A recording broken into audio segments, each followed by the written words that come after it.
اسلام کے علاوہ ہم کسی سسٹم کو سجدہ نہیں کریں گے، پھر بھی جمہوریت کیوں، خلافت کیوں نہیں؟ اس پہ میری ویڈیو آپ دیکھ لیں.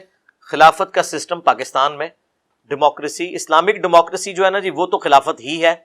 ہاں ویسٹرن ڈیموکریسی کفر ہے، پاکستان کی ڈیموکریسی کا اس سے کوئی لینا دینا نہیں ہے، کیونکہ پاکستان میں قرارداد مقاصد ہے اور ان پرنسپل یہ تسلیم کیا گیا ہے کہ کوئی قانون پاکستان میں اسلام کے خلاف نہیں ہوگا، اگرچہ اکثریت اسے مانتی بھی ہو. اس کے باوجود پریکٹیکلی ابھی تک سود کا خاتمہ نہیں ہوا، باقی ایشوز نہیں آئے، لیکن تھریٹیکلی تو باتیں موجود ہیں. تو جب کوئی تھریٹیکلی درست ہے، پریکٹیکلی اس میں کمزوری پائی جاتی ہے، تو اس کی اصلاح کی جاتی ہے. مثلا جو مسلمان نماز نہیں پڑھتا، بجائے یہ کہ اسے یہ کہا جائے کہ تو کافر ہو گیا، تیرا جنازہ بھی نہیں پڑھا جائے گا، اسے کہا جائے گا یار مسلمان ہے نا، نماز پڑھ، یہی کہا جائے گا نا. اس طرح یہ کہنے کی بجائے کہ یہ کفر کا نظام ہے پاکستان میں، یہ کہا جائے کہ آپ کے آئین میں تو اسلام لکھا ہے، پلیز اسے امپلیمنٹ بھی کریں.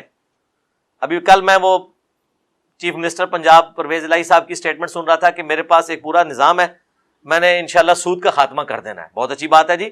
وہ نظام جناب پبلکلی لے کے آئے سامنے، اور ہم بھی اس کی لکیر پیٹیں، اور وہ جو سٹنگ پرائم منسٹر ہے ان تک بھی پہنچے، اور یہ ساری مصیبت ختم ہو، لعنت سے نجات ہو. ہم تو چاہتے ہیں سامنے آئے.